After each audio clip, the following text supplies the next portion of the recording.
Bom, estamos iniciando aqui o episódio de número 10 do USCCast e eu vou fazer essa introdução um pouquinho diferente porque a convidada de hoje, a forma como a gente se conheceu foi muito engraçada, a gente vai comentar depois, mas assim que eu conheci ela, eu já tratei de fazer logo o convite. Inclusive, foi a primeira pessoa que não está dentro do meu círculo de amigos que eu resolvi fazer o convite e ela aceitou assim, abraçou a causa.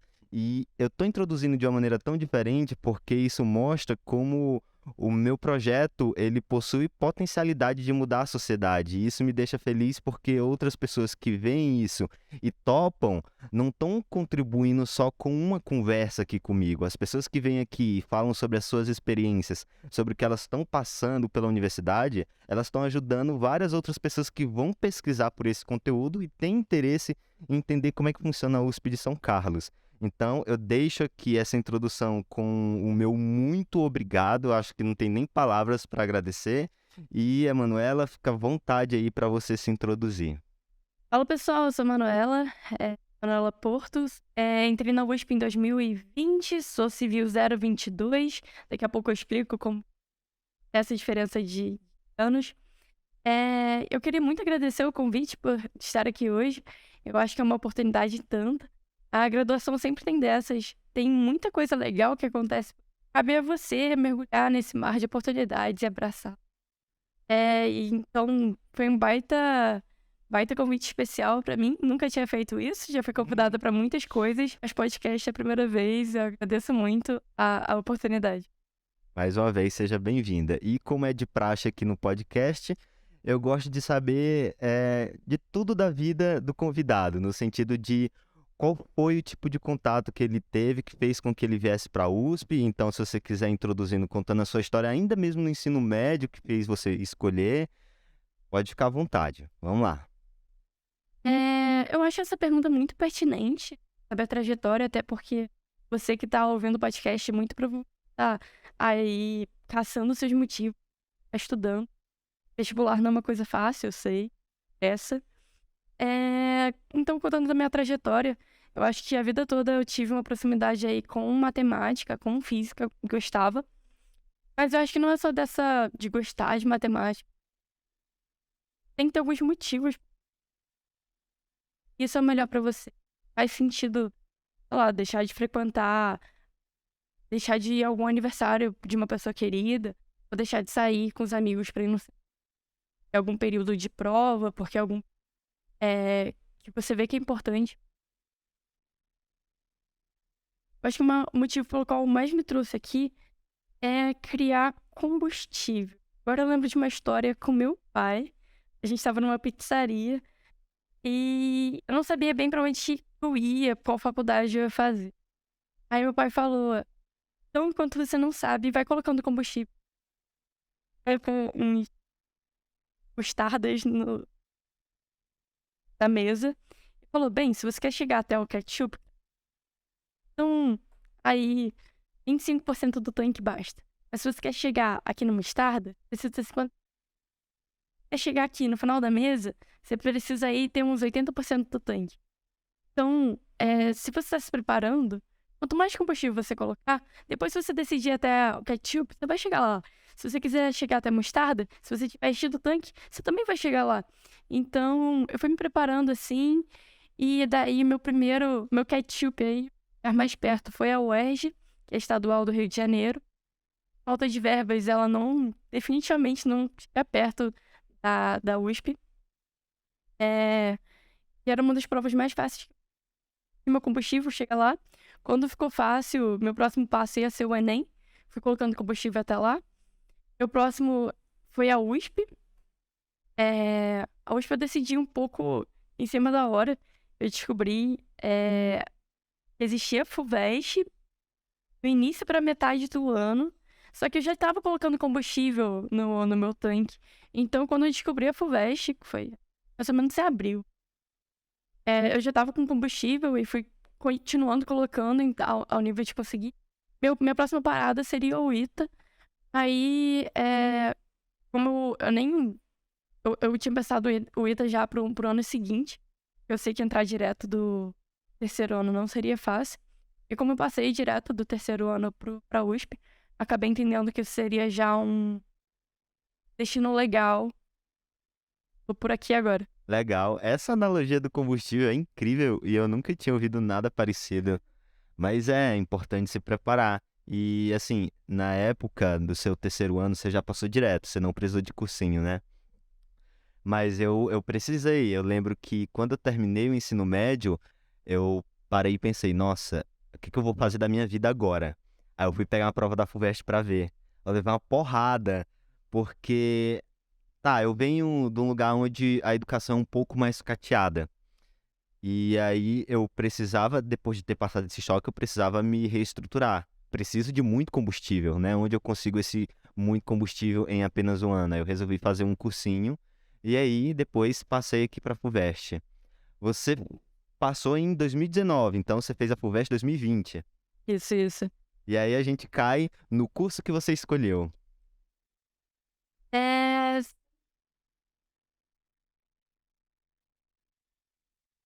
Ou então fica à vontade, não precisa falar assim. Ah, Já tudo fala bem, na tudo vida. bem. Inclusive, essa parte eu não vou cortar, não. Ó. Ok, ok, Bora. ok. O que que é isso de privilégio que você ia falar aí? Eu acho que muita gente se culpa por não passar de primeira, por achar a FUVEST muito difícil. Eu entendo que eu sou minoria de ter passado no terceiro ano, mas minha vida inteira colaborou pra isso, eu acho. Pra mim, eu entendo que eu fiz o mim. O tempo todo eu tive todo o suporte. Eu tinha quarto na minha casa só pra estudar. Eu tinha uma das melhores escolas da minha cidade. Meus pais sempre me deram muito suporte. Eu tinha dificuldade de alguma coisa, eles sempre ofereceram professores. Eu acabei sempre me virando sozinha.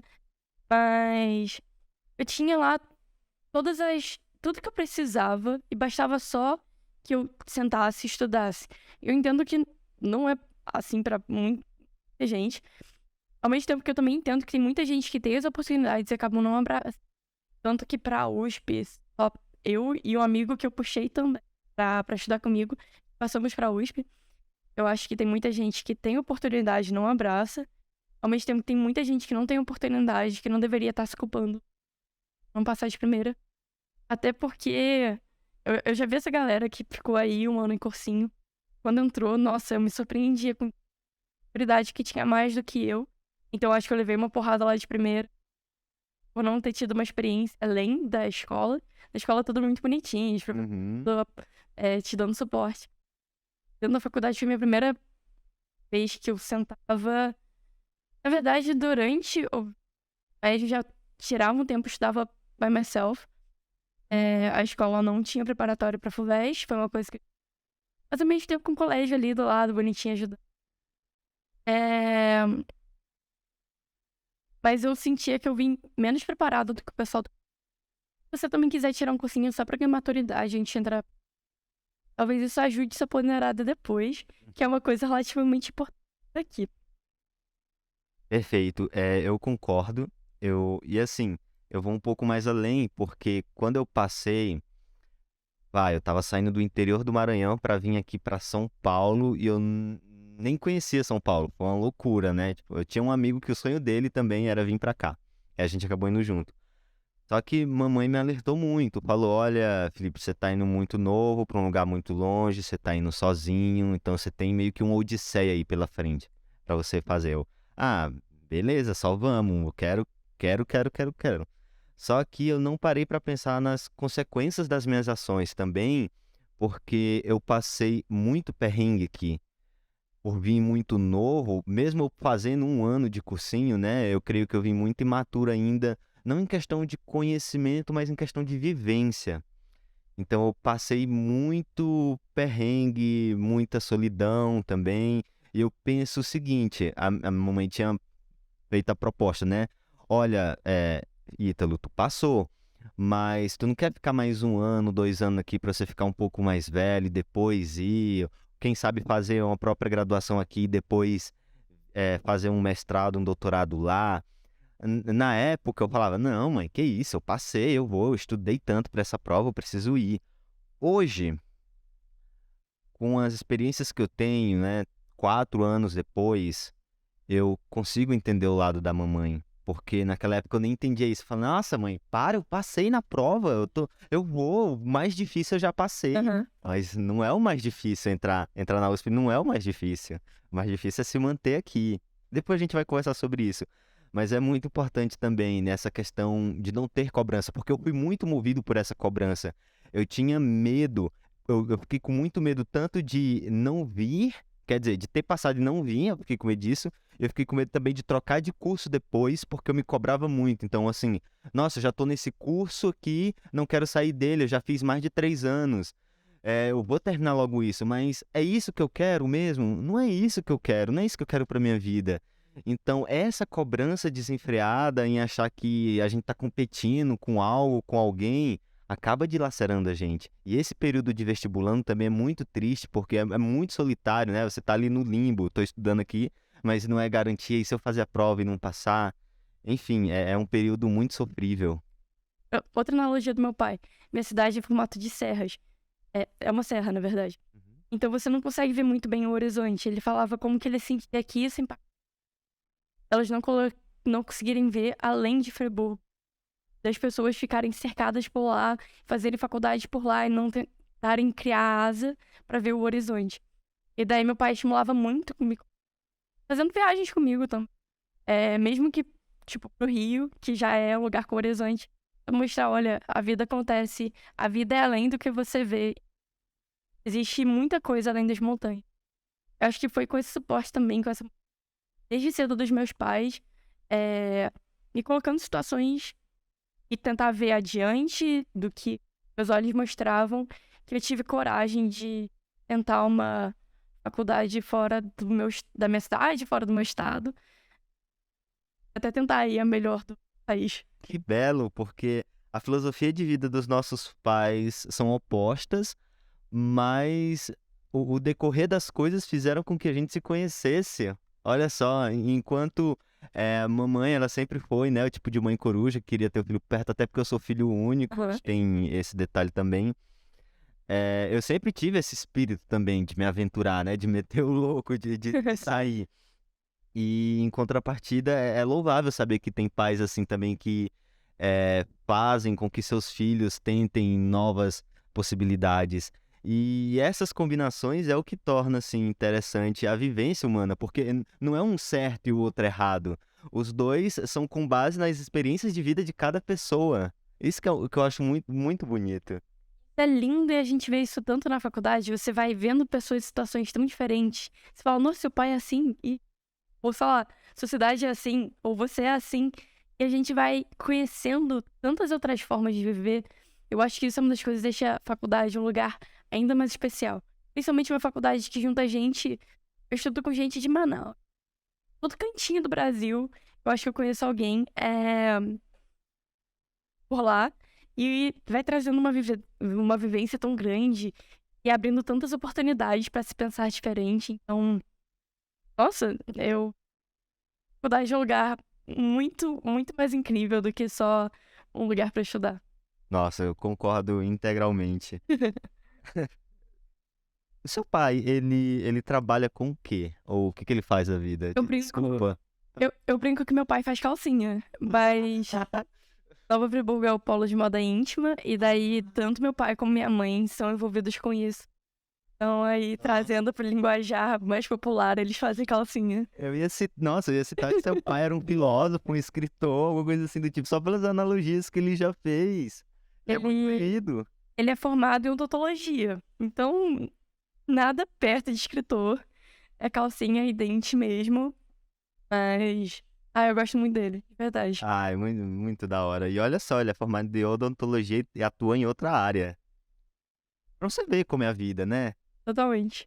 Eu acho que um dos maiores pilares que a gente deve derrubar na graduação é que a graduação é um lugar onde você vai ter muita experiência, só que essas experiências não é para você se solidificar e viver a sua vida ao redor de uma única graduação, de uma única meta que você estabeleceu ao vir aqui, né? É você entender que, beleza, você está tendo contato com um tipo de conhecimento que você escolheu, mas a vida não termina só nisso, a vida é muito ampla, você pode se formar em engenharia e fazer uma coisa completamente aleatória, sabe-se lá o quê. E eu luto com isso constantemente porque era meus grilhões no passado, me aprisionava muito essa ideia de que eu vim aqui para São Paulo para fazer mecatrônica e eu vou fazer mecatrônica, eu vou trabalhar com robótica, eu não posso desistir porque tem muitas pessoas que já me apoiaram, eu já estou fazendo isso há um bom tempo, então eu tenho que terminar esse curso e eu não posso desistir, eu tenho que continuar até o final e a minha vida vai ser ao redor disso. Não, eu tive que tirar esses pensamentos da minha cabeça, senão eu iria enlouquecer. A graduação é muito mais do que isso. A gente precisa trazer esse papo à tona, né? A graduação é vivência, é compartilhar experiências, é conhecer pessoas de todos os cantos aí do Brasil e do mundo. E é levar-se não como profissional, mas como humano. E isso você tá fazendo eu pensar agora. Nossa, Muito bom, muito incrível, bom. muito bom. Eu acho que é por isso que você me convidou hoje. Eu entrei em engenharia elétrica e tem até um vídeo aí na internet, vocês podem procurar no YouTube. Entrevista engenharia elétrica, deve ser lá pro quarto vídeo. Eu sou uma bichete super empolgada, ainda tô com cabelo grande. E daí eu falo, porque a USP é melhor do que a Disney. Alguma coisa assim, porque eu tava muito empolgada com o curso, eu tava louca em elétrica. E daí, com 1 ano e pouco, eu percebi que não era pra mim. Então, eu acho que faz parte também, dentro da própria graduação, você perceber que o curso que você está fazendo não é pra você, que tá tudo bem brincar de massinha depois. Como o pessoal brinca, porque eu faço engenharia civil atualmente, o pessoal brinca que eu faço massinha. Mas talvez faça parte da vida mesmo você deixar de brincar com elétrons e fazer massinha. Ó, bora lá. O meu canal, ele é novo e ele já tá estigmatizado com a galera da elétrica. Por quê? Eu acho que um dos grandes objetivos do meu canal é encontrar alguém de elétrica que goste do curso. Porque o primeiro que eu trouxe era um cara que desistiu de elétrica para fazer BCC. O segundo era um Nossa. que fez elétrica na base do ódio, tá terminando, mas vai trabalhar em outra área, que é a área que envolve BCC também. Inclusive, eles conversaram aqui em entrevistas comigo. Você é a terceira que tá vindo, que é da elétrica também, e agora tá fazendo civil. Eu acho que o vestibulando que vai fazer engenharia elétrica e conhece o meu canal vai sair traumatizado. Mas estamos aqui para compartilhar esse tipo de coisas, né? E eu quero saber as tuas motivações e as tuas experiências aí no curso. A elétrica, né? Elétrica. Show. Eu acho que hoje foi a primeira vez que eu conheci uma pessoa que gostava do curso de engenharia elétrica. Posso convidá-la daqui a pouco. Nossa, É, Então, o que me motivou para fazer engenharia elétrica, o que fez com que você escolhesse engenharia elétrica e depois como foi o processo de desilusão? Ok, acho que bem motivada pelo meu pai também. Ele falava bastante Bob Noyce, que é um cara que trabalhava com Steve Jobs e mais um dos caras aí envolvidos com o Vale do Silício. Meu pai tem uma paixão gigantesca por ele e ele sempre falava da importância de você ser a pessoa responsável pela comunicação entre o pessoal que é dito como gênio, ou seja, o responsável por transformar sonhos em realidade. Legal. E daí eu entendia que através do curso de engenharia elétrica eu dominaria todos os jargões da engenharia, ter um curso muito, muito subjetivo. Também me traria uma capacidade de raciocínio lógico única, tipo, excepcional. Então, por esses dois motivos, já focado em alguma área de comunicação técnica para um grupo de. E eu fui percebendo que dentro de engenharia elétrica, o curso se tratava muito mais. Parecia muito mais um curso de ciência do que é um curso de engenharia. E eu tava ficando tão estressada com o curso em si, com as matérias, com as provas. Eu fui percebendo que eu tava me tornando muito menos comunicável e muito menos alguém que trabalharia com engenharia, estando no curso de engenharia elétrica. E daí eu fui procurando outros cursos que eram um pouco mais. Eu cheguei a cogitar a engenharia da produção, já pensando nisso, processos e pessoas. Não gostei muito da grade, eu achei que ela trabalhava muito com. Pode continuar? Eu achei que ela trabalhava muito com teoria de coisa relacionada à produção e ainda pouco engenharia. E foi por esse motivo que eu procurei um curso que trabalhava mais com a prática. Eu só preciso fazer uma desculpa aqui pro corte, né? Que é só eu começar a gravar e alguém começa a me atrapalhar. Agora foi uma moça querendo fazer uma entrega pro vizinho aqui, não tinha ninguém para receber. Vamos lá fazer a caridade de receber a encomenda. Mas, dadas as desculpas, vamos voltar aí pro que a Manuela estava falando a respeito das desilusões do curso de engenharia elétrica. Será que eu lembro o que eu tava falando? Ah. Vamos lá. Eu fui percebendo, como eu tava falando, que acaba sendo muito mais um curso em engenharia. Eu acho que o único momento que eu lembro de algum professor comentar sobre engenharia foi a respeito de arredondar casos decimais. Uhum. Não lembro de um momento que o professor tenha falado, tipo, quando vocês estiverem lidando com clientes, ou estiverem fazendo contrato. Até o curso de introdução à engenharia elétrica eu já achei bem fraco. E eu percebo isso ainda mais agora que eu passei para civil, a diferença que tem os dois cursos. Civil realmente trata muito mais de você ser um engenheiro, estar se tornando engenheiro, do que o que eu já ouvi falar em mecatrônica. Engenharia elétrica. Entendi. Teve algum curso não, teve alguma disciplina em específico que tu parou e pensou assim, não dá mais, isso definitivamente não é pra mim. Principalmente em relação a professores. Foi mais... Eu lembro, já foi online ainda. Tinha somente um aluno que prestava de verdade atenção na aula, respondia o professor, deixava a câmera ligada. E no início da aula, o professor estava comentando com esse aluno, daí o aluno comentou alguma coisa, o professor respondeu com um comentário muito... O aluno não tinha nem começado, e eu já estava com vontade gigantesca de desligar o computador e estudar outras matérias e tal. Vou estudar a mesma matéria, só que sem ter a presença do professor. Eu acho que uma das coisas que mais desestimula o curso, realmente, o tratamento dos professores conosco. Entro ainda dentro desse assunto, e dentro do nosso terceiro semestre, a gente tem cálculo 3, cálculo 4, mais 2 matérias do CMC, do Instituto de Ciências Matemáticas e Computação. E eram matérias muito difíceis, tipo EDO e cálculo numérico. Então fica um semestre extremamente pesado. Eu conversar com o pessoal de outros cursos, eles ficarem meio incrédulos com a carga. Então eu acho que todo curso é construído pesada, muito estressante. Em relação à matéria, então, hoje acho que se viu realmente extremo oposto. Eu tava vindo pra gravar o podcast e no caminho eu já tava olhando algumas coisas e até mesmo no prédio onde o Ítalo mora, eu fui olhando assim, estrutura e pensando, posso comentar dos vãos? Vou comentar. Pode. O prédio é construído com alguns vãos internos, que com isso você estabelece que todas as casas tenham uma iluminação e tenham também ventilação.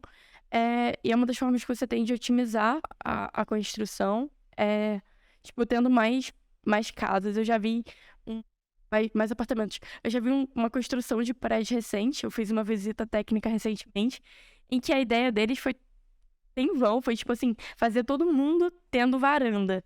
Só que com isso, as casas, você tinha que ter planejado em tudo que era tipo de parede.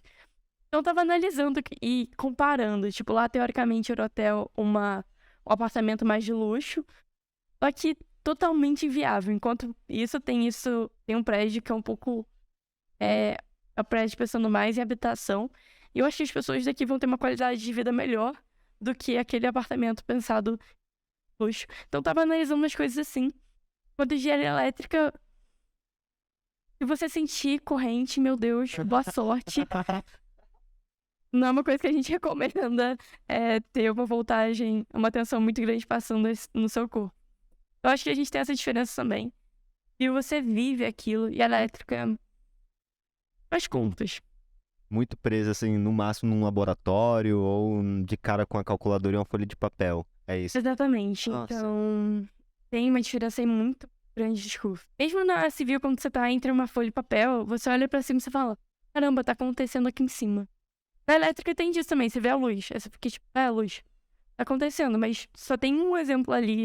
Olha, eu tive esse raciocínio muito parecido quando eu fui pra produção, principalmente nas primeiras semanas de produção, que eu fiquei respirando produção, né? Eu fiquei muito empolgado com o curso, porque eu via, eu gosto muito da área comercial. Tem a área financeira, né, e dessa hierarquia vem a área comercial, onde tem as pessoas mesmo, atrás de gerar valor, gerar riqueza, fazer trocas ali. E essa parte, toda vez quando eu caminhava e via desde um pequeno vendedor de churros, até uma loja, uma cafeteria, até um vendedor, sei lá, de painel solar, qualquer lugar que eu caminhasse, eu via aquilo acontecendo. Eu pensava: "É com isso que eu quero trabalhar e estudar", porque eu consigo ver a aplicabilidade naquilo que eu estou vendo na universidade. E um grande motivo das pessoas desistirem dos cursos logo de início é por ter esse desalinhamento. Tipo, no campo das ideias, das contas ali, do campo das ciências, é muito bonitinho, mas se você não tem o retrato prático, empírico daquilo, você acaba se distanciando. Eu super concordo com você. Nossa, demais. E assim, tanto que, por exemplo, em engenharia mecatrônica, a gente estava tão distante, estava tão preso só a ficar fazendo conta todo dia, que eu não conseguia nem mais ver a relação de umas disciplinas com as outras. Em produção, não. Consigo ver que uma disciplina que eu usei no passado eu vou usar agora, ou vou usar em outras disciplinas, assim, de maneira paralela. Então, tá tudo encaixadinho e tudo caminhando para um sentido, que é o sentido de você administrar uma empresa ou indústria, esse tipo de coisa, entende? Aham. Então, é algo que deixa até empolgado de falar, porque você vê que aquilo que você está estudando realmente está sendo pondo em prática. Dá um orgulho, né, é uma sensação muito boa. Eu Eu acho que com civil, né, você respira, olha, assim, a gente tá aqui no meio, no apartamento, viga, parede, a gente vive civil praticamente, né. exatamente, realmente, as matérias se encaixam muito mais, muito, muito mais. Eu consegui imaginar na elétrica isso tudo se casar, dar uma alegria tão grande a ponto de eu tentar explicar os conceitos da minha mãe, tentar explicar a ideia de argila usando 5 matérias diferentes. Tem matérias tipo geologia, que estuda principalmente rochas, hidrologia, que estuda estudo da água, dos ciclos da água, Uhum. bacias. E eu também, através da faculdade, fui para Itaipu, em que a gente tem bancos de argila, porque normalmente a gente pensa em usina hidrelétrica, pensa naquela armação de concreto e a só pensa naquela parte de concreto. Mas para você fazer a barragem, normalmente você tem as laterais feitas de terra, argila, Uhum. para poder economizar, não fazer tudo de concreto, porque é muito caro. Isso é uma das coisas que eu aprendi lá, eu não tinha ideia que isso existia. E a argila, ela é muito mais fina do que a areia, então ela se encaixa muito, ela fica muito mais compactada do que a areia. E daí, visitando a usina, eu vi toda aqueles Nossa, acho que foi um presente pra montanhas, você, hein, foi pisando em Itaipu. como se fossem montanhas, os morrinhos, assim, de terra. E daí eu fui associando todas as matérias, falando, nossa, faz muito sentido isso daí, perfeito, tá se encaixando, é verdade, tudo que os professores disseram. Eu dou uma ênfase em professores, porque realmente vários professores diferentes tocando no assunto, com abordagens muito diferentes e que se encaixam, que é verdade, caramba, é verdade. Nossa, muito bom. E você notou diferença na docência dos 2 cursos? Em questão de comunicabilidade, de serem mais tranquilos ou não? Como é que é? Eu acho que mais respeito, eu acho que os professores talvez também o problema que eu peguei durante o EAD elétrica e no presencial eu peguei civil. Pode ser Ah, alguma sim. coisa também efeito da pandemia, eu entendo. Posso te dar um spoiler? Os meus Pode. amigos que tiveram elétrica em presencial, eles também falam que presencial é tenso, viu? Então não tem pra onde correr. Eu acho que parece que a grade foi mais pensada. Os professores recentemente mudaram de prova para trabalho. E com isso, meio que foi uma conversa com os alunos, pelo que eu entendo, pelo que eu tenho visto. E daí tem muita coisa que acaba se encaixando. Mas entrando na hidrologia, no lugar de fazer provas, a gente faz um trabalho, um ou dois trabalhos teóricos, que são já em formato de monografia, Uhum. explicando conceitos, colocando. Em vez de a gente ser cobrado em formato de prova, a gente é cobrado em formato de trabalho. E como complemento, a gente tem trabalhos práticos em que a gente faz um projeto de extensão da matéria. Então, no ano passado, semestre passado, era para falar sobre o meu trabalho foi múltiplos usos de um reservatório, e daí eu fiz um vídeo no YouTube com o público-alvo sendo criança, abordagem de criança. Ah, eu vou correr atrás desse vídeo. Deixar na bio, talvez, não sei. Então, com isso, a gente consegue até promover também mais trabalhos de extensão. Não só isso, fica muito... Hoje eu lembro muito mais dessa matéria por eu ter feito uma coisa muito mais prática. Teve um outro trabalho também que eu tive que quase que prestar consultoria. Era a ideia, a abordagem era como se a gente estivesse prestando consultoria para uma empresa de ferrovias. Que seria uma empresa de Minas, assim, toda uma contextualização. Daí eu lembro que eu fiz a capa em azul, com letra branca, fugindo um pouco desse formato de universidade. Assim, o que você teve de contato que a gente estava conversando na vinda, né? Vamos tirar da mente dessas pessoas que engenharia civil é só sobre fazer prédios. Vai muito além. Conta aí um pouco sobre essa capacidade de extensão que a engenharia civil tem. Eu não cogitava engenharia civil até poucos dias antes de abrir o formulário de passagem, porque através da ESC a gente tem transferência interna. E se for de algum curso da Escola de Engenharia de São Carlos para um outro curso do mesmo... Instituto. Ok. Então, do mesmo instituto, a gente preenche o formulário falando que a gente quer passar. E daí quem tem as melhores notas passa. Em relação... Tem prioridade nas vagas. A ponderada, né? Isso, a ponderada, boa.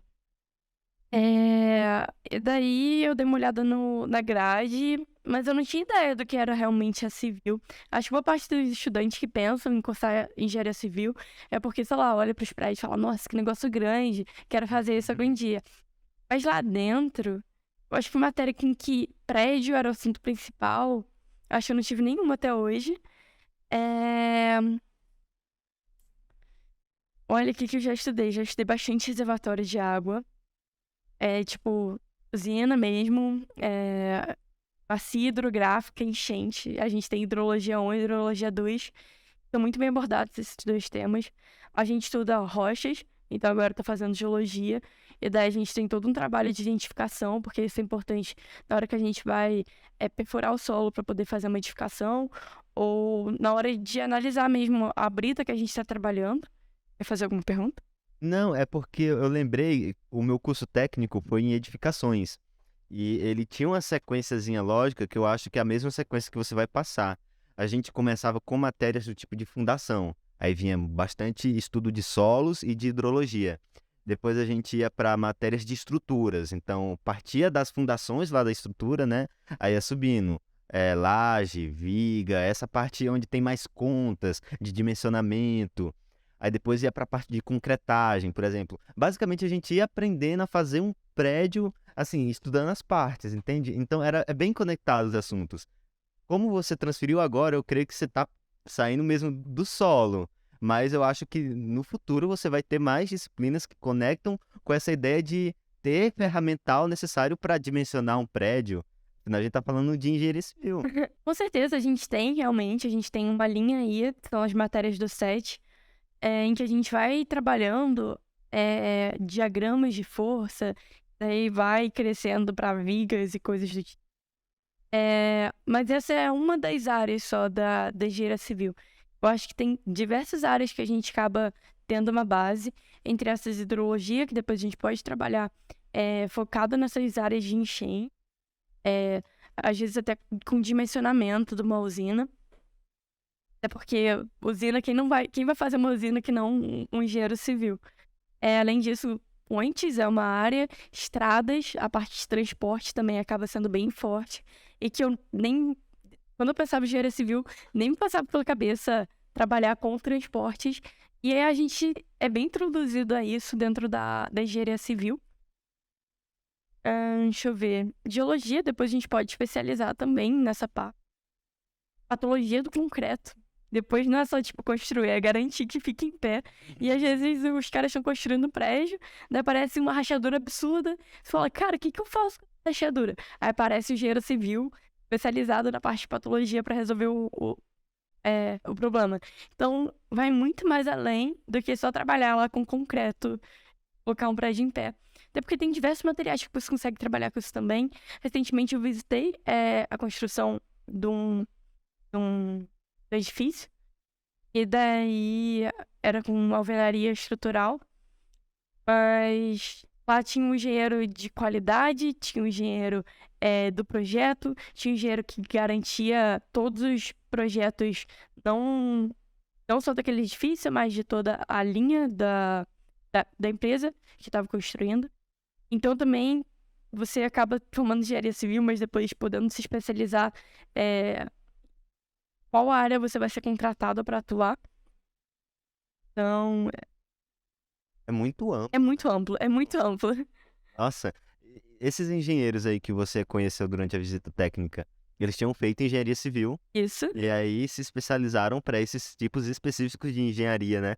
Nossa, nem passou pela minha cabeça que... pra mim era assim, fez engenharia civil, a graduação de engenharia civil era em engenharia civil e ponto. Mas não, as carreiras já evoluíram tanto a ponto de que já existem engenheiro de qualidade, engenheiro de processos. Legal. Nossa. Teoricamente você tem um CREA em engenharia civil, mas depois a área que você vai atuar é muito ampla.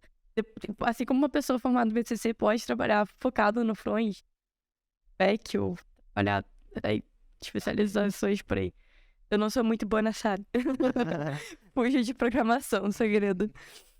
Imagina. E vamos lá, você já está praticamente no seu segundo período. As matérias base você realizou durante EAD, né? Sim. Então você conseguiu pegar relativamente muito poucas durante a transferência. Teoricamente já tô, pelo menos o que mostra no histórico é que eu tô com 50% do curso completo. Mas mesmo assim é uma coisa interessante para caso você queira transferir para civil. Porque por causa das matérias do SET, você é obrigado a ficar 5 anos. Não tem como juntar nada. Porque tem matérias que são pré-requisito para outras. Você não pode querer multiplicar se você não sabe somar. E daí aprender a somar e multiplicar ao mesmo tempo também é inviável. Então, meio que nessa linha de raciocínio, você tem que ir cumprindo uma matéria por semestre. Isso te prende 5 anos. Mas lá no final, eu ter 1 ou 2 matérias por semestre só. E com isso, eu espero já pegar o estágio bem antes. Então, eu tenho mais, além desse semestre, 4 anos de engenharia civil pela frente. Mas com poucas matérias que eu vou pegando, eu já adiantei boa parte. O que a gente consegue aproveitar? Se você está pensando em fazer transferência, o que dá para aproveitar? Matérias de cálculo vai muito... Cálculo 1, 2, 3, 4, muito tranquilo. Introdução à programação também vai muito de boa. Física 1, 2, Física 3. Se você fez engenharia elétrica 3, ela é focada em eletromagnetismo. Então, com matérias da própria elétrica, você consegue equivalência também. Consegui pegar equivalência também, filosofia da ciência, engenharia, na engenharia elétrica eu tinha feito artes e ciências sociais. Então, boa parte das matérias que são oferecidas pelo CMC e pelo IFIS que você... Boa. Tá, saquei. Vamos lá. Tem alguma disciplina no atual curso que você não gosta? Dentro que eu tô fazendo agora? Isso. Ou que você já fez no semestre passado? A gente está aqui elogiando muito, colocando num pedestal engenharia civil, mas eu sei que nem tudo são flores. Deve ter um aspecto negativo, todo curso tem. Eu creio que isso é importante, né, para mostrar para a pessoa, para não deixar a pessoa alienada, o vestibulando. O curso é as mil maravilhas. Calma lá, tem que ter alguma coisinha. Eu sei que não é possível que você tenha compatibilidade 100% com basicamente tudo que é ministrado. Fala alguma coisa aí que você desgosta, você não é tão fã, que poderia ser melhor, ou poderia ser mais fácil. Agora é o momento que você vai colocar um cronômetro em algum cantinho daqui. Eu vou ter que começar a pensar em que eu não gosto. Eu acho que vai demorar um tempinho. Sério?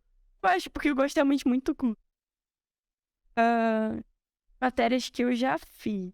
Estática eu gosto muito, geologia. É uma matéria que o pessoal reclama, mas que eu tô ficando super amarrada na matéria. Tipo, pegar um mineral de talco e perceber, tipo, conseguir folheá-lo quase que na unha. Daí você pega outro mineral e não consegue fazer isso. Pra mim é tipo, cara, que legal tá tendo uma matéria disso. Deixa eu ver. Então, permita-me eu reformular a pergunta. Tudo bem? É uma disciplina difícil, onde a pessoa que está entrando precisa ficar atenta. Olha, cuidado com isso. Pode ser algo que tu ame, mas que é difícil.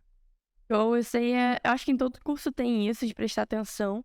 Inclusive, eu acho que os veteranos da engenharia civil estão, pelo menos recentemente, caso aqui dentro da engenharia civil, estão fazendo muito bem com os bichos, bem guiados. É, essa, Uhum. eu acho que a engenharia civil tá com uma cultura muito boa de falar quais são as matérias difíceis. É uma coisa que eu não tinha visto na elétrica. Tipo, até a gente recomenda na elétrica, só que, tipo, você vai se ferrar muito nessa matéria. Dentro da civil eu tenho percebido um cuidado muito grande de acompanhamento dos veteranos. Mas eu vou dizer que a galera tem dito. Eu acho que Geomática 1 e 2, principalmente a 1, é uma matéria bem enjoada. Você tem pouco tempo pra fazer a prova. É uma prova em consulta e mesmo assim, tipo, minha ponderada foi... Não, minha nota normal foi 3,9. E eu tive que fazer uma substitutiva, foi do bem, pra poder conseguir o 5,1. Foi minha matéria mais corrida. E eu passei relativamente bem comparada à minha turma. É uma matéria aí que realmente vale a pena dedicar uma atenção desde o início. A matéria é legal, cansa, é bastante coisa que você tem que fazer. Trabalho prático, a gente tem que fazer um estudo, calcular a distância, através de métodos polígonos. A gente usa estação total, equipamento de quase 30 mil reais. Ah, peraí. Perdão, Sim, interromper, mas às sim. vezes eu vejo uma galera com os negócios assim andando pelo campus. Então é aí. Exatamente isso, acho que todo mundo vê bastante. A gente andando com os equipamentos que são caros, por volta de 30, talvez 40 mil. Nossa. E a gente tem que ficar fazendo medição. E a gente faz muita medição, muita. Tipo, acho que 100 por dia. A gente tem que fazer direto e inverso. Direto é pegar a estação, colocar alinhada, depois a gente vira 180 graus na direção da luneta, 180 eixo horizontal. E daí totaliza os 360. A gente faz a inversa para poder corrigir erros que pode estar dando na estação, porque ela é muito, muito precisa. Então, se ela estiver um pouco desbalanceada, você fazendo isso para corrigir os erros. Então, mais de 100 medidas no dia. Tá exausto. Às vezes tá frio, você tem que ficar medindo. Mas a matéria é muito legal, acho que dá uma bagagem sensacional, assim. Tudo que você viu em geografia na escola. Fazer mais sentido, mas é difícil de passar. Além disso, eu acho que uma atenção especial também para as matérias do 7. Como eu disse, elas te prendem 5 anos. Então, se você prova alguma vez em 7, então é mais um ano pela frente. Garantido que você vai ficar mais um ano pela frente fazendo disciplina. Não te recomendo. Eu acho que vale a pena explicar melhor para o vestibulando, né? Para o futuro bicho, como é que funciona as secretarias. Primeiro, vamos lá, para a entidade central. A gente tem a USP, né? Quem não conhece a USP fala assim, passei na USP, mas a USP ela é segregada em vários outros institutos. E aí a gente tem a Escola de Engenharia de São Carlos, tem o Instituto de Física de São Carlos, o Instituto de Química, o Instituto de Arquitetura e o ICMC, que eu nunca acerto o nome, eu sempre me confundo. Instituto de Ciência, Matemática e Computação, se eu não me engano. Beleza. Esses institutos, eles possuem suas secretarias. A gente desce mais um nível, né? Por exemplo, aí temos onde que entra o 7, né? Que é uma secretaria que está subjugada à Escola de Engenharia de São Carlos, né? Aí tem a Secretaria da Elétrica, tem o 7, tem a Secretaria da Produção. E as secretarias são elas que definem as cadeiras do curso, né? As disciplinas. Então, descendo nas secretarias, a gente vem aqui para as disciplinas. Então, é muito importante, aqui eu sempre deixo a dica, né? Você que está querendo escolher um curso, olhe o seu departamento e olhe as disciplinas que esse curso que é apresentado a esse curso, para você não ter depois assim um arrependimento de que é isso que eu estou fazendo aqui. Meu, a primeira vez que eu fui fazer MacFlu, toque para mim, porque nossa, beleza, eu tô fazendo aqui engenharia mecatrônica, vou fazer robozinho, quebrei a cara. Nossa, acho que foi uma das disciplinas gatilhos, tá? Pra mim mudar de curso. Mas, enfim, é muito importante você se atentar a isso, de que a USP não é só USP. Então, nós temos os institutos e temos as secretarias, né? E é legal quando você faz engenharia assim, que a gente tem tanto, tanta secretaria envolvida. Não tem a secretaria da engenharia civil. Tem a de transporte, tem a de estrutura, a gente tem aula com a da engenharia elétrica, tem aula com hidráulica. Eu acho que o curso de engenharia civil é o que tem mais secretarias distribuída pelo campus, né? Em todo canto você vai ali perto da produção, tem uma secretaria, eu acho que é a secretaria de Hidráulica e hidráulica. saneamento, hidráulica e saneamento. Isso. Aí no Matadouro já tem outro, eu acho que é de estruturas. É, a hidráulica e saneamento é SHS, e isso você consegue ver toda vez que por olhar a grade, vai ter uma sigla para cada um. Tipo, SHS 0412. Eu acho que então é Secretaria de Saneamento, não, de Hidráulica e Saneamento. Assim como CEL, Secretaria da Engenharia É. Elétrica, é, Secretaria Elétrica, não sei, eu achei engraçado. Secretaria elétrica. Eu acho que não é assim. É, 7, também não vou saber, eu sei. Não, é de engenharia de transportes, STT é de transportes. Mas, nossa, a gente tem bastante. Tá. E você tá por dentro da parceria que existe com a engenharia civil e o IAL? A gente tem um sistema de formação. Assim que você entra, por transferência, não, eu acho que não dá. Mas assim que entra, acho que tem um formulário, tem exatamente como funciona. Eu acho que é assim que. Acho que tem algum momento na vida do bicho que ele pode escolher fazer dupla formação, mas logo no primeiro ano. Eu acho que a galera fica 7 anos da faculdade e daí sai com dupla formação. Dentro de uma instituição pública de ensino público, você não pode fazer 2 graduações ao mesmo tempo, a não ser que seja dupla formação, como é dessa forma que acontece entre civil e tal. Nesse caso, a pessoa sai formada em engenharia civil e arquitetura, né? Acho que sim, pelo que eu entendo até hoje, é isso, mas podem me corrigir aí se não for. É o que eu entendo até hoje que seja.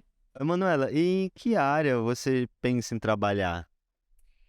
É uma ótima pergunta. Eu acho que motivada pelo trânsito caótico que a gente tem. A gente tem, tipo, é muito buraco, é muito acidente por incompetência dos órgãos públicos na contratação de pessoas competentes para o que elas estão fazendo. Na minha cidade mesmo, uma cidade de motoqueiro que sofre acidente.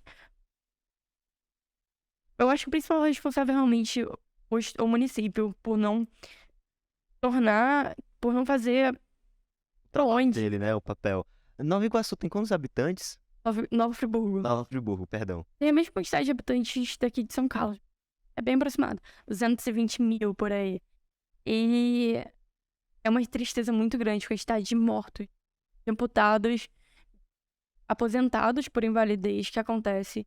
E daí falam, não, porque o motoqueiro tava na contramão. O motorista furou o sinal vermelho. Mas isso acontece porque você não tem o sistema. E as pessoas conseguem fazer o certo. Porque o semáforo é calculado de uma forma tão errada em que não tem sentido o cara ficar esperando, sendo que não tem carro passando. Pra ele, não deixa de fazer sentido. Se também não tem nada multando, por que ele vai fazer certo? Se a gente tivesse um cálculo bonitinho, se a gente tivesse tudo pensado realmente na população, não teria por que os caras estarem fazendo errado. Porque o melhor, ele já conseguiria entender que o melhor é fazer o certo. Olha, deixa eu te contar aqui um paralelo que eu tenho, porque assim, eu volto pra casa a cada 6 meses, né? Sempre volto assim, eu só consigo voltar de avião, porque se for de ônibus é 3 dias. Aí eu volto a cada 6 meses. E toda vez quando eu volto, eu tenho um choque, porque o nível de desenvolvimento de São Carlos e Imperatriz, que é a minha cidade, é muito diferente. São Carlos, a cidade aqui no Sudeste, né? São Paulo, o estado mais rico do Brasil, e em contrapartida a gente tem a segunda maior cidade do Maranhão, um dos piores estados, se não o pior, se eu não me engano, em IDH, por exemplo, né? É o Maranhão. E aí eu analisando isso, eu percebo como é discrepante não só o nível de infraestrutura, mas a tecnicidade aplicada na cidade, na urbanização da cidade, porque é um desastre. Essa última vez que eu fui, eu saquei, eu fiquei só percebendo nisso. Assim, São Carlos possui eu não sei se o termo que utiliza é malha, trânsito, sabe? Bem mais organizado, bem mais seguro e com a infraestrutura, assim, que nem se compara. A minha cidade, acho que você fica com dor de cabeça de ver tanto carro misturado com moto ali. Você acha que. Você fica impressionado como não tem acidente. Eu acho que se um São Carlense saísse aqui de São Carlos e fosse teletransportado para andar de moto na minha cidade, 3 minutos ele levava um acidente. Era barroado, atropelado, alguma coisa assim do tipo. Aham. Porque é loucura demais. Eu acho que na minha cidade, primeiro que toda vez, uma vez por mês, eles mudam o sentido das vias, sempre na minha rua, eu moro de frente para uma praça. Aham. E uma hora é sentido mão única para cima, outra para baixo, às vezes é mão dupla. E isso gera muita confusão na cabeça do motorista. E eu percebo que há uma quantidade de multa também que é dada porque as pessoas às vezes não são informadas, né, de que tem essa mudança. Deve ser absurda também. Mas é um caos. Eu tô falando tudo isso porque é um caos, é generalizado. São Carlos, assim, é uma maravilha. E as cidades têm o mesmo tamanho. Mas você olha a organização, a questão de organização não é nem de infraestrutura, é o próprio aparato técnico para você ter uma cidade tranquila, decente. É Aham. muito discrepante. É muito diferente, cara. Nossa, É, eu fico revoltado. e motivado por isso, eu queria muito, porque é, é, a gente sempre exalta muito os médicos que conseguem fazer alguma coisa pro cara continuar com uma perna, continuar andando. E daí. Mas pouco é comentado por que a gente precisa agora desse médico consertando, restaurando a perna das pessoas e não um engenheiro civil lá trabalhando para melhorar o tráfego da cidade. Acho que tem muita coisa aí que a gente deveria realmente investir mais. Acho que a população também cobrar mais isso dos políticos. É sempre eleição, dá uma olhada realmente com muita atenção em qual vai ser o planejamento do político em relação a atender, a prevenir a, o que acontece na cidade. Então, população, por favor, aí de olho. Eu acho que essa seria uma área de atenção, mas uma área que tem me chamado muita atenção dentro da engenharia civil é a parte de rochas que eu tô tendo agora. Eu vou amarradona analisar. E olha arenito, e olha metamórfica. Essa aqui é ígnea. Ah, mas é um basalto. Por quê? Olha, acho que é diabásico com feldspato. Aí eu vou amarradona analisar. É, Me chamou muita atenção, só que daí eu perco essa parte tão social. Eu acho que vale muito a pena pensar para vocês, vestibulandos. Eu acho que uma das coisas que eu gostaria já deixar de bagagem é a USP é pública, mas ela não é de graça. Tem muita gente que tá bancando, principalmente se você tá vendo de outro estado. Cara, é suor do pessoal de São Paulo que tá pagando a Universidade Estadual de São Paulo. E acho que a gente deve muito isso a eles também. De algum jeito a gente tem que retornar. Então, se você pensa em entrar na universidade, já pense nesse. Você meio que já tá devendo isso. Dever social. É um dever social que você tem retornar isso de algum jeito pra sociedade. Por favor, não forme e daí aproveite a graduação pra ir pra outro país. Porque, cara, tá sendo. É muito dinheiro que tá sendo investido na gente. Como eu disse, os equipamentos que eu uso de medição, cada um deve ser 30, 40 mil. Os professores, se você pega salário também, é um salário absurdo, porque os caras são muito treinados. A gente foi analisar as rochas, eles têm uma empilhadeira e um carro para poder fazer o transporte desse material, porque os materiais são levados para sala de aula para a gente poder analisar. Então, quantidade de dinheiro, tem um técnico também para poder arrumar as caixas. Quantidade de dinheiro que é investido na gente. É um negócio absurdo. Eu acho que o mínimo que a gente pode fazer depois é retornar. Então, ao entrar na USP, pensa, você tem esse dever aí de retornar para. Você tocou num ponto que eu acho que é importantíssimo da gente ter a mentalidade de resolver a causa e não a consequência. E eu creio que a mentalidade do brasileiro, infelizmente, de maneira geral, é tentar sempre estar resolvendo ali a consequência, e isso apenas resolve de maneira local. Você falou, né? Porque a gente vai focar em tratar os acidentados ao invés de tentar evitar os acidentes, né? E isso eu creio que somente com educação, cara. É incrível que a gente consegue mudar isso. E é muito dinheiro que a gente investe. Imagina uma pessoa que fica, talvez, invalidada em um motoboy, por exemplo, invalidado. É tanta coisa que é atingida.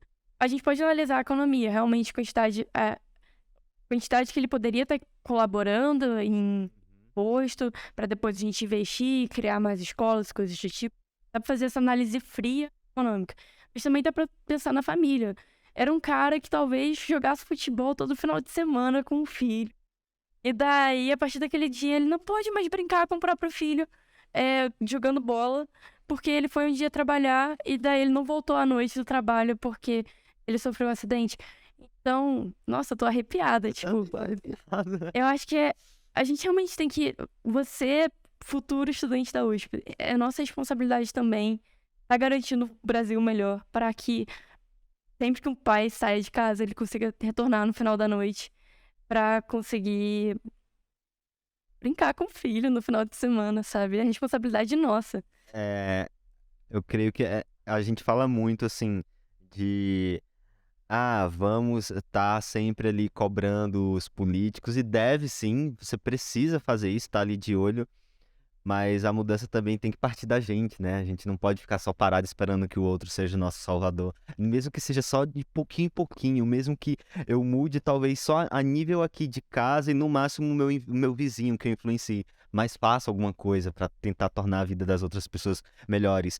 E uma forma de você fazer isso assim de maneira mais rápida, um atalho, é participando da universidade, é para construindo laços, construindo network, conhecendo outras pessoas mais importantes, outras pessoas que têm técnica, que têm conhecimento, que têm capital para fazer alguma mudança, né? Então é trazer esse aspecto social para dentro da universidade, que a universidade ela tá aqui para servir a população, Com né? certeza. Não é a população servir a universidade. Nossa, é isso que eu acho sublime ter esse tipo de conversa, porque é muito bom chegar a essas conclusões com alguém que pensa, que teve uma jornada de vida diferente, mas que em algum ponto culminou em algo semelhante, tal como a gente está tendo aqui agora essa conversa. É muito boa essa sensação. Concordo totalmente, totalmente. E é tão legal encontrar pessoas que pensam igual. E às vezes encontrar até uma pessoa que pensa igual a gente e tá pensando em ir pra política. Tem uma pessoa que eu admiro demais, demais. Ele era presidente da minha estrutura. E ele tem um plano de seguir, cara, vai, o Brasil precisa de você e pessoas como você. Eu acho que tá aqui no meio até às vezes pensar em alguma coisa assim, tipo, talvez não como um prefeito, mas tá ali envolvida com alguma coisa dentro da prefeitura, pensando no bem-estar da sociedade. E tá envolvido aqui, criando uma rede de contato. Eu acho que não tem lugar melhor, situação melhor de se criar uma rede de contato que te possibilite isso. Eu acho que dentro desse assunto aí, eu tenho um poema que eu escrevi há algum tempo. Eu acho que fala um pouco disso de privilégio. Acho que pra contextualizar, eu me sentia muito mal. Estando em casa, eu já disse, privilegiada. Eu tinha uma empregada e me doía muito. Eu ficava estudando o dia todo e às vezes ela me chegava e me trazia tipo uma manga picada. Enquanto eu estudava o dia todo, ela trabalhava. E algumas coisas assim foram me tocando. Aí eu fui motivada a fazer esse poema.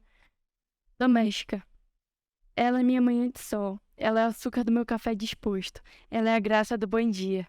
Ela é sorriso. Surge como sol em meus dias. Faz-me rir no morno cotidiano. E tempera minha vida com ajinomoto, que eu nunca encontro nas prateleiras. Em dias de verão, prateia-me com manga picada. Em dias gelados, aquece meu peito com um abraço. Em dias distantes, já enche meu peito de saudade. Ela me disse se amarrar para poder voar. Ilusão, vida em gaiola. Ela me disse sonhar e estudar. Fadada cesta de roupas. Tanto encanto em pessoa me dói estar tão enraizada, presa em felicidades ideais e cotidianas, de passados sofridos e presos. Dói-me estudar tanto enquanto ela trabalha. Dói-me não poder fazer quase nada. Mas carrego em meu peito as penas desse pássaro sonhador e alegre. Carrego em meu peito a gratidão e necessidade de voar por todos aqueles que me fizeram alada. Todos os padeiros, cobradores, professores do primário. O acordar cedo de meus pais e avós, o almoço da amada empregada doméstica. Todos que lotam os ônibus no mar de desigualdade, todos despenados. Eles me fizeram pássaro, pássaro sou por eles. Nossa.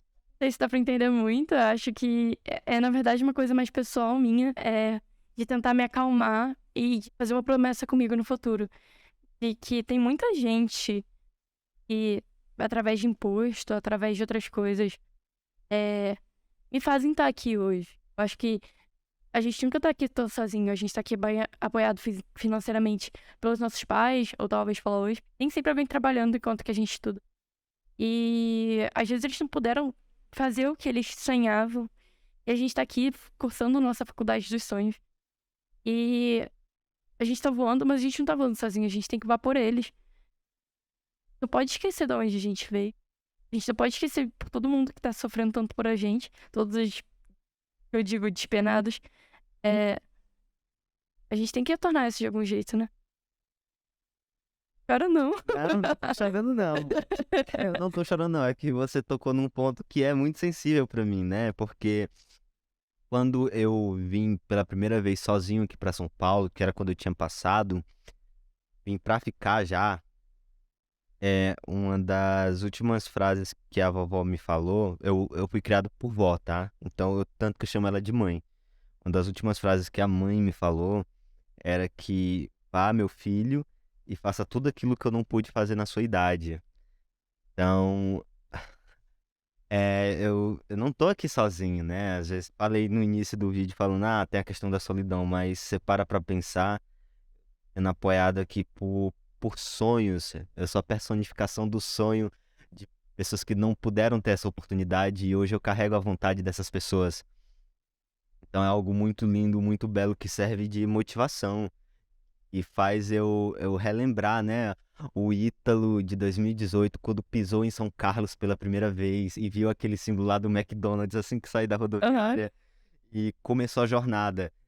Todo esse tempo passou e a gente se sente mais calejado e vai se esquecendo dos propósitos, vai se distanciando dos sonhos, mas ouvir esse tipo de poema, ter esse tipo de conversa, faz eu dar aquela mergulhada de novo, aquele último abraço que eu dei nela antes de partir, entende? Nossa, nossa, nossa. E não tem como não se emocionar, porque ela é minha asa, ela que permite que eu voe e eu alcance lugares que jamais alcançaria sozinho. Lindo, lindo. Vamos voltar pra graduação? Vamos. É um podcast universitário, tá? Vamos voltar.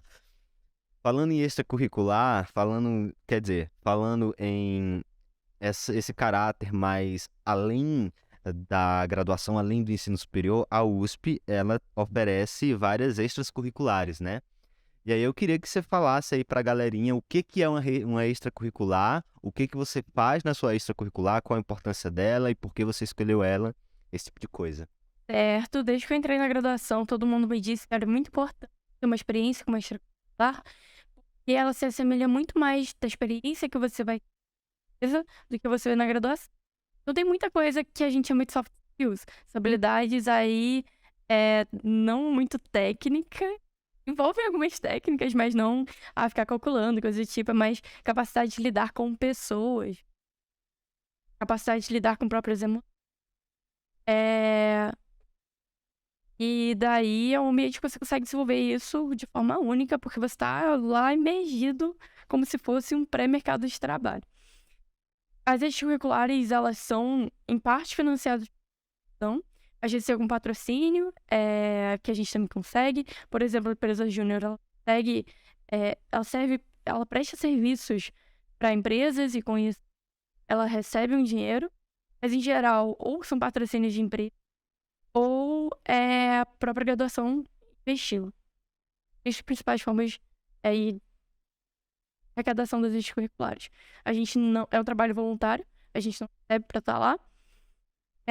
Mas a gente faz isso pela experiência, porque a importância da gente estar se enriquecendo. Porque todo mundo aqui vai sair com currículo USP. Isso é fato. Terminou a graduação, currículo USP. E aí, o que vai te diferenciar daqui pra frente? Então, se você tem bagagem, se você já soube solucionar problemas, se você tem senso de urgência, são coisas muito buscadas pela empresa e que você vai desenvolvendo enquanto você desenvolve a graduação. A graduação, em média, te tira aí, eu estimo umas 40, 50 horas semanais, trabalhos, envolvendo estudar em casa. Não vou fazer a conta agora, mas a extracurricular, em média, umas 4 horas semanais. Eu devo estar aí quase que umas 20 horas semanais, chuto eu. Porque o tempo todo, tipo, às vezes eu acordo, a primeira coisa que eu vejo. Mas é mais porque hoje eu sou diretora da extracurricular, responsabilidade muito maior, mas também o reconhecimento pelo mercado é muito maior também, porque essa responsabilidade cresce bastante. Extracurricular dentro do campus, a gente tem diversas áreas. Então, aqui, por ser de uma escola de engenharia, o que eu conheço, dentro da engenharia civil, a gente tem que é equipe de concreto, alguma coisa assim. A gente tem o Tupã, que é de carros elétricos. A gente tem o Fórmula, que é de carro de corrida aqui com combustível. Tupã, carro de corrida elétrico. Guepardo também é elétrico, só não lembro se eles são de carro ou se eles são de moto, não é dúvida. A gente tem a empresa Júnior, que é bem grande. A gente tem a Enactus, que é voltada a questões sociais. Também tem o menor, que é Semen. E a gente tem o CMEAR, que tem algumas outras, claro, mas tem o CMEAR, que é o que eu atuo desde que eu entrei na graduação. Entrei em 2020, acho que em março ou abril de 2020. Por lá eu já fui membro, depois eu fui gerente de recursos humanos, e hoje eu sou diretora do administrativo. Mesmo tendo saído da elétrica e ido para civil, eu continuo numa robótica pelas questões de gestão que o CMEAR me oferece. Ele atualmente conta com 110 membros efetivos, fora os 10 conselheiros que a gente deve ter, e uma rede de honorários tá ficando bem grande, tem bastante gente com renome. Acho que vale a pena pesquisar depois, entrar no site do CMEAR, porque eu não vou lembrando o nome de todo mundo, mas lá tem as fotinhas.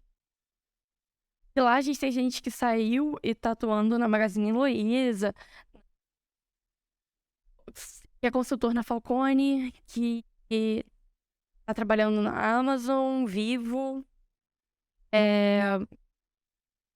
Pô, é bastante empresa, eu não vou lembrar de tudo, não.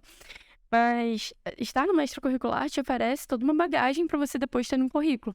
Até porque bate um desespero. Você vai montar o currículo pela primeira vez, às vezes você tá no primeiro ou segundo ano, e você fala, caramba, eu só tenho aqui graduação, Universidade de São Paulo, e não tá concluído. O que mais eu boto? E daí, na hora de encher o currículo, que essas extracurriculares entram.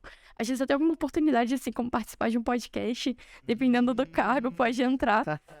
Tem meus interesses. Brincando.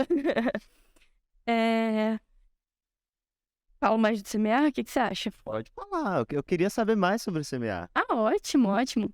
Então, o CMEAR foi fundado em 2011 por uma equipe de pessoas de alunos da mecatrônica que queriam colocar mais em prática os conhecimentos da graduação. Porque desde lá é tudo muito teoria, e você só consegue colocar em prática numa extracurricular. Foi crescendo, foi entrando pessoal de elétrica, mecânica. A gente também tinha uma área de projeto. Tanto que CMEAR é Soluções em Engenharia Mecatrônica e Aplicações da Robótica. É o que forma a sigla. É o que forma a sigla. Da hora. Mas a gente foi mudando o perfil de acordo com membros. Vai entrando e saindo membro durante todo o período, por causa da graduação. A graduação demora aí uns 5 anos. Então, os membros, em geral, ficam no máximo uns 4, 5 anos. Porque depois já começa a bater com o estágio. Hoje nós somos divididos em gestão, paixão, adoro. Núcleo de robótica para extensão, que é voltado para esses projetos. A gente ou desenvolve robôs, ou desenvolve projetos tipo a extensão da robótica. A gente também trabalha com drones, com robótica controlada e com robótica autônoma. Então, são nossas atuais 5 frentes de trabalho. A gente tem muita coisa assim para contar, não sei nem por onde focar. A gente criou recentemente uma internacional, que é ganhou uma competição internacional, que é a COEC, se eu não me engano. A gente fez um projeto em que a gente usava programação em blocos. A gente criou software de programação em blocos para enxames de robôs. Então, enxame de robô é um negócio super complexo, o negócio voa, maior risco de bater.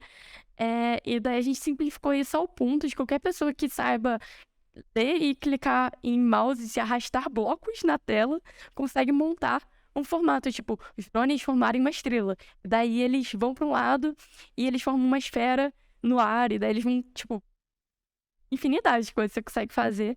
Inclusive, aí a Olimpíadas do Japão, eles trabalharam com enxames de drones para poder fazer aquelas magias no céu.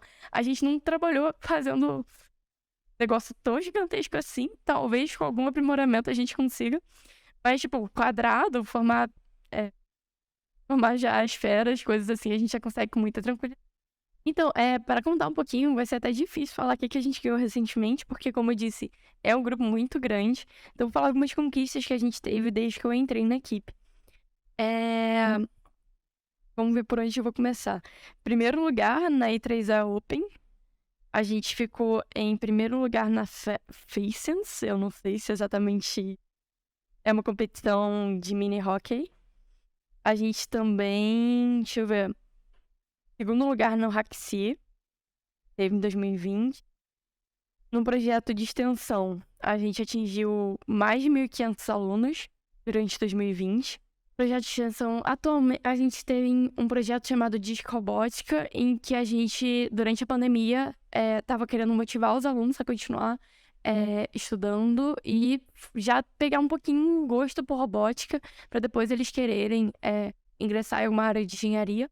Então, a gente tem aí de robótica, e a gente falava o que era a graduação, como na graduação, a robótica, o que era uma extracurricular. Então, a gente passava mais ou menos essa ideia aí do ambiente universitário para jovens. Aí foram mais de 26 escolas, eu acho, e mais de 1.500 alunos que a gente atendeu em um ano. Além disso, deixa eu ver. Aí a gente foi reconhecido pelo Fábio Akita, que é responsável pelo CodeMiner 42. Então, acho que fica até difícil de mencionar o que a gente faz. Eu acho que eu vou pegar o nosso Instagram aqui para me dar uma colinha. A gente ficou em segundo lugar em 2020 no Haxi. A gente ficou em primeiro lugar na Facens. A gente atingiu, durante 2020, mais de 1.500 alunos através do projeto Discobótica. Além disso, a gente tem o Robô Weekend, em que a gente fazia uma semana trazendo convidados, às vezes professores, às vezes pessoas que já abordam tecnologia no YouTube. A gente estava querendo trazer isso com uma abordagem um pouco mais acadêmica, mas com o público leigo. Então a gente fez esse projeto também. Acho que a gente teve umas 3 ou 4 edições. Deixa eu ver. Tem mais coisas. Eu recomendo abrir meu Instagram do CMA. Fica aí de convite. @cma.usp, para vocês darem uma olhadinha. Inclusive, a gente estava com o processo aberto, processo de seleção para gestão aberto até mês passado, final. Início Vocês já desse mês. um processo de seleção por ano? A gente começou a fazer um voltado para gestão nesse ano. Porque até ano passado a gente fazia só um, que era para tudo. Só que a gente percebe que o pessoal, dentro da engenharia, acaba focando muito mais na parte técnica do que gestão. Então a gente quis fazer o segundo. Ah, saquei. Bom, então bora voltar um pouco para a graduação de volta, né? E eu acho que a gente já falou muito, inclusive, da graduação em si. Eu queria saber se tu tem alguma dica ou alguma informação importante para dar pro vestibulando, pro bicho, alguma coisa assim do tipo. Olha, é difícil para você, mas não só para você. Acho que é difícil para todo mundo. É muito comum encontrar pessoas que acreditavam que eu não ia passar para USP. Eu passei, acho que vou falar minha colocação, em 15º lugar para engenharia elétrica. Sendo que de primeira chamada, parece que teve amigo meu, primeira, segunda chamada, tiveram amigos que passaram em 63ª. Então eu passei relativamente bem, acho que foram vagas. Mas eu acreditava que eu não fosse passar. Eu tinha realmente um medo muito grande, eu não sabia com quem que eu tava. Eu não sabia o quanto que eu tinha que estudar, porque eu sou de outro estado. Pra mim, era uma novidade também. Olha, às vezes um monte de 7 cabeças, mas não é só pra você não, é pra muita gente. Eu acho que manter a calma. Se você tiver oportunidade de fazer terapia, eu recomendo também. Eu acho que não só o período de vestibular é muito importante pra manter bem também durante a graduação. Aqui a USP oferece o Apoia USP, que é para apoio psicossocial já para os alunos da graduação. Pós-graduação também, professores, eu acho que tem esse auxílio. Mas se você está aí nessa cidade, não tem poder econômico para poder estar fazendo terapia, que eu sei que é um negócio caro, às vezes tem psicólogos voluntários, cobram bem menos para você. Eu recomendo bastante, porque é um momento muito difícil, que requer muito da gente. É importante estar aí praticando para estar bem. Claro, você não precisa disso para passar, é só realmente uma recomendação. Para isso, se você está aí no seu primeiro ano da graduação, o que eu recomendo? Gastar o primeiro e o segundo ano aprendendo o máximo possível. Já na metade do começar a fazer uma revisão de todo o conteúdo. Talvez até no início do segundo ano, já começar a fazer uma revisão de tudo, deixando os resumos mais melhor, tipo, mais rápido possível de consulta. E daí focar no terceiro ano e fazer a prova. Bem diferencial, familiaridade com prova. Eu me lembro da sensação de ficar para fazer vestibular. E uma questão de história. Tinha um mapa da África. E daí eu olhei aquele mapa, eu tinha uma sensação. Na hora me deu uma calma de falar, caramba, eu sei o que eu tô fazendo, eu já fiz isso tantas vezes. Aquilo me relaxou e eu fui só fazendo. Um ponto extremamente positivo da FUVEST, né, é que ela sempre segue o padrãozinho FUVEST. Ela não é a loucura do Enem que é completamente assim, aleatório em questão de níveis, né? Então, assim, se você pega a prova de FUVEST da 2012 até 2022, essas mais recentes, né, sobretudo, você percebe que, olha, e isso é uma prova da USP, você consegue reconhecer, por exemplo, se você extrai uma questão e depois você vê aquela questão, você consegue ver que aquela questão ali é da USP, porque a USP tem um jeito próprio de fazer as provas. Então, assim, é importantíssimo que você refaça as provas e bônus positivos se você fizer como se fosse um simulado mesmo na FUVEST, com cronômetro, com horário, tudo certinho, se desliga de tudo, senta ali, estuda para a prova. Foi assim que eu fiz dessa vez. E, basicamente, a segunda vez, né, que eu fiz a FUVEST foi todo pautado em revisão. Eu tava com muito medo no início, porque eu lembro que, beleza, eu vou ter que estudar, eu tenho 4 meses para estudar 3 anos de ensino médio. O que vai acontecer comigo? Mas eu parei para pensar, é possível, todo esse meu conhecimento está guardado aqui na cabeça, só preciso ter um contato de novo com ele. E aí foi o que eu decidi. Esses 4 meses eu vou fazer as provas desde 2005, toda semana eu vou fazer uma prova. Aí eu vi que batia certinho lá com o dia eu terminaria uma semana antes da prova para valer. E aí eu já estaria muito treinado. Eu já estaria, assim, se tivesse uma questão que eu não acertasse, aí eu ia estudar aquele assunto em específico. Então eu ia rateando os meus pontos fracos com base em feedback. Isso é uma maneira muito boa. Eu acho que assim, eu passei até com um desempenho 40% maior do que eu tinha feito em 2018. E eu fiquei com aquele eu tirei aquele pensamento da cabeça, né? Porque, assim, quem faz uma prova de novo, quer dizer, a pessoa que vai fazer a prova de novo, ela tem muito medo no sentido de, eu já me esqueci, ou eu levei tanto pau aqui, tanta surra na USP, porque eu acho que fiquei foi burro de novo. Eu me achava muito burro, depois de ter feito os 2 anos de engenharia mecatrônica. Nossa, eu sou a pessoa mais burra do mundo, nunca que eu vou passar de novo no vestibular. E aí, só que não, tá tudo guardado aqui na nossa mente, né? Nossa mente é muito poderosa. E aí fica essa dica de ouro, sempre estude, se você tá tendo contato pela primeira vez com conteúdo, estude de uma maneira bem profunda, bem densa mesmo. Mas depois, só revise. Revisão é essencial, principalmente quando estiver chegando próximo da data da prova. Tem um gráfico que é muito legal, eu era do Recursos Humanos, então mandava coisas assim pro semear. E tem uma coisa, tipo, o seu melhor. O que o pessoal acha que é? Tipo, uma linha crescente. O que é o seu melhor? Era, tipo, um negócio assim que vai mexendo. Eu trabalho do jeito mais engraçado. Eu penso, o que eu posso fazer hoje pela Manu do futuro? Então, o que eu entendia no meu terceiro ano que eu podia fazer de bom pra Manu daqui a 20 anos era conseguir construir uma bagagem em que eu conseguiria ter um emprego bom, que eu conseguiria ter um salário bom e no final da vida conseguir relaxar. Oportunidades assim vão chovendo. Mano, a USP, ela tem uns rolês muito doidos assim. É porque assim, a gente tem que entender que a USP tem impacto internacional, né? Às vezes não cai a ficha, mas por a gente estar aqui, às vezes acontece uns rolê muito doido, no sentido de... Eu, por exemplo, eu fui para um...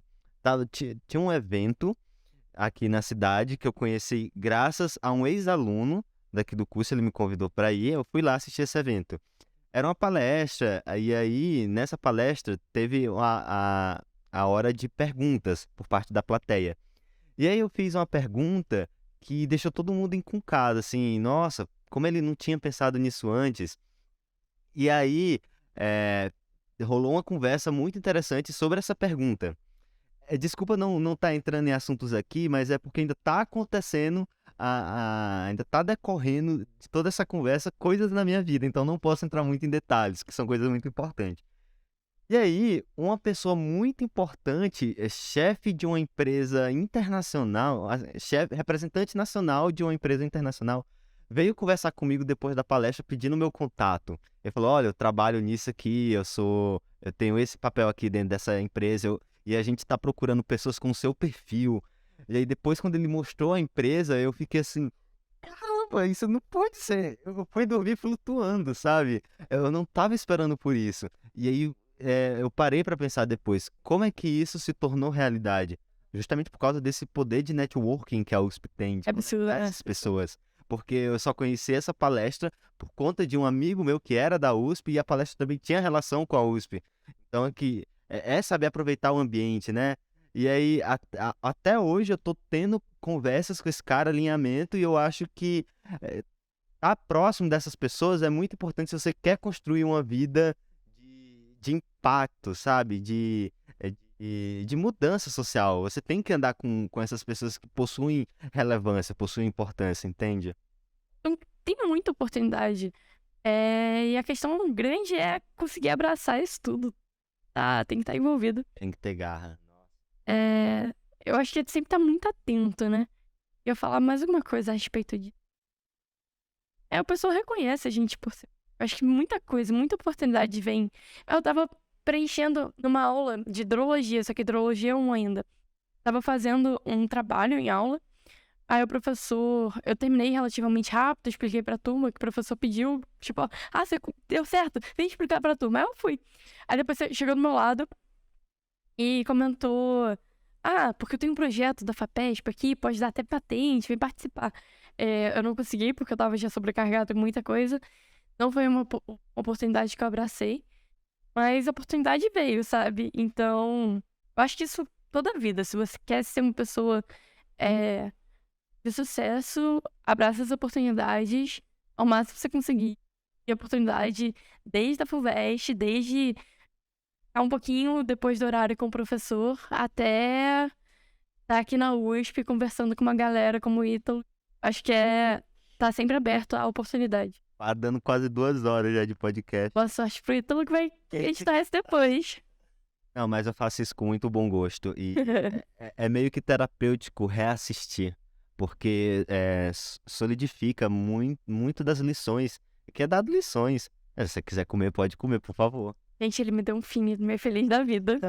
Bom, eu acho que nessa hora, nesse espaço aqui, nesse tempo que a gente tem, eu queria saber se você tem mais alguma informação, algo assim, que não é dado pela universidade, mas que a gente aprende na marra, que aprende no suor, que é importante compartilhar para as outras pessoas. Eu acho que eu vou reforçar a questão do autoconhecimento.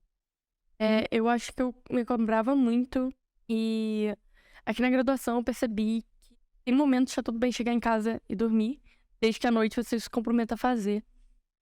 Acho que uma das coisas que a gente aprende depois de estando sozinho e tendo toda a liberdade do mundo pra não fazer nada o dia todo, a gente percebe que às vezes não fazer nada em algum momentinho faz bem. Eu acho que desenvolver auto-amor também. Hoje eu faço graduação. Eu tô no projeto PUB, que teoricamente são 10 horas semanais. Eu sou diretora do mestrado curricular. Dentro da mesma extra, eu sou gerente. Por faltar membro e tem o conhecimento que eu tenho hoje, eu acabei tendo que entrar nesse cargo também. Fora ter contato com os amigos, fora ter que fazer tanta coisa. sabe? É dormir, é ir dormir fazendo coisa, acordar já fazendo coisa. Mas, no meio disso tudo, tirar momentos pra respirar. Às vezes analisar árvores, às vezes conversar com os amigos, às vezes fazer uma comida mais gostosa. E cuida, sabe? Acho que o mais importante no meio disso tudo. Porque se você entrou na USP e você pega o pique da USP, então você já tá fazendo muita, muita coisa. Sim. Eu acho que uma coisa que naturalmente você já pega o jeito. Acho que no meio disso tudo é saber se cuidar. Eu acredito que às vezes a gente se esquece do amor próprio. Não propositalmente, mas assim que, por exemplo, o que aconteceu comigo. Assim que eu entrei na USP, eu vi deslumbrado, né? Tipo, com os institutos, com a infraestrutura, com o corpo docente, com todas as possibilidades. E eu acabei me entregando demais, mas esquecendo que eu também preciso de cuidado, que o meu corpo precisa de cuidado, que minha mente precisa de cuidado. E isso acabou me gerando problemas 2 anos à frente. Eu percebi, eu teve uma hora que eu implodi na pandemia, que eu cheguei a não aguentar mais ter contato nenhum com a USP. Foi a minha pior época durante a pandemia.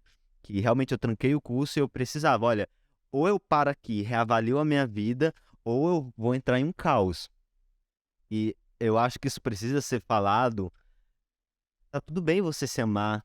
É importante, eu acho que a sociedade é por culpa do fundamentalismo religioso que a gente tem, mas a gente é muito ensinado que devemos amar o próximo. Beleza, é importantíssimo a gente amar o próximo, mas a gente acaba se esquecendo de se amar também, e isso não é muito falado. O fato de, sei lá, você se dar o luxo de ficar mais alguns minutos lendo um livro que você gosta, de você caminhar com o seu cachorro, fazer carinho no seu bichano, sair com a pessoa que você gosta. Esses pequenos mimos que temperam a vida fazem com que a vida não desabe. E você não pode esquecer disso, você não pode ignorar isso, porque uma hora a vida vem e cobra. Então é importante ter essa autorresponsabilidade que às vezes nos é tirada no momento que a gente vislumbra outras coisas e acaba se esquecendo que um ser que está na Terra que precisa cumprir essas necessidades. Foi Carinho você. fazer Fazer carinho no seu coração. exatamente, exatamente. Ah, eu tinha esquecido de um ponto, mudando aqui um pouco de assunto, que era de falar a forma como a gente se conheceu, que foi muito engraçado. Foi muito natural. Teco, não foi não? Foi no Bandeco, eu tava lá de boa sentado na mesa, você chegou pra pegar um lugar também, né? Mas a forma tão natural como a gente conversou, parece que a gente já era amigo há tanto tempo. Nossa, eu fiquei impressionado porque não é algo comum. Quer dizer, é uma habilidade que eu tô tentando, que eu tô trabalhando nela, de chegar mais nas pessoas, de conversar mais com as pessoas. Inclusive, eu vou puxar esse assunto depois. Mas desde aquele dia eu fiquei com inveja de você no sentido de, nossa, como ela consegue criar laços e chegar em pessoas que ela não conhece de uma maneira tão simples, tão meiga. Eu deveria aprender isso também, porque eu acho que pra você foi normal, mas pra mim não foi porque não era o hábito meu. Aham. E era num momento da minha vida que eu já estava passando por essas mudanças internas de conhecer gente nova, de me dar o trabalho de sair da zona de conforto e conversar com desconhecidos, de tentar criar novos laços. E indo para esse ponto agora, eu tenho que falar que é algo muito importante também. Eu sempre fui muito introvertido durante toda a minha vida, mas não só isso, eu fui tímido e muito reservado, então sempre fiquei na minha. Só que não dá para viver assim a vida inteira. É preciso. A gente tá vivendo em sociedade, a gente precisa conhecer pessoas novas, você precisa conversar, precisa compartilhar informações. E para fazer isso, você tem que sair daquela zona de conforto, entende? E por muito tempo eu não entendia, eu não percebia isso. Foi aí que eu comecei a ir nas pessoas, digamos assim, ter a cara de pau de chegar e conversar com as pessoas que eu não conheço. Mas o que eu percebi é que as pessoas elas estão extremamente propensas a receber outras pessoas para conversar, pessoas que até elas não conhecem e que às vezes elas estão esperando que alguém dê bom dia para elas, dê uma mensagem de afirmação, seja presente. E às vezes a gente se esquece, mas assim, talvez por conta da sobrecarga da universidade, você aparenta estar sozinho, tá ali no seu canto sem falar nada, mas você não está, tem outras pessoas ao seu redor, as pessoas não são NPCs, né, bonequinho de jogos, não. Vai lá, conversa, chega em alguém que você não conhece. Qual foi a última vez que você chegou em uma pessoa que você nunca nem falou na vida e deu um oi? E talvez isso melhorou a vida da uma pessoa, sabe? E já aconteceu comigo. Já aconteceu de eu não conhecer uma pessoa, a pessoa vir dar um bom dia, puxar um papo comigo e eu terminar a conversa, eu me senti tão bem, eu me senti valorizado, mas parece bobagem, mas é tão humano isso. E você foi uma dessas pessoas que fez com que eu atingisse esse processo, sabe, de sair da zoninha de conforto. Que ótimo, fico muito, muito feliz de ouvir isso, de verdade. Acho que faz muito parte, inclusive, aí mais uma dica. Estava querendo entrar pra USP, mas eu não conhecia ninguém. Uhum, Daí eu convenci um garoto que também queria engenharia, só que ele já nem sair do estado. Aí uhum. fechando o saco dele. Aí hoje ele mora comigo aqui em São Carlos, passou comigo. Nossa, eu chorei tanto quando a gente passou. Chorei por Ai, mim, que legal. não só pela minha aprovação, mas pela felicidade dele ter passado comigo. Tu vai ter sessões de agradecimento? Porque tem uma galerinha aí pra agradecer a experiência aqui em São Carlos. Eu acho que parabenizar. Só vou ter que pegar o nome da galera. Ah, lembrei. Eu acho que parabenizar o professor Jorge de Isostática. E é tipo, por falar mal, eu já ouvi muita gente falando mal de muito professor.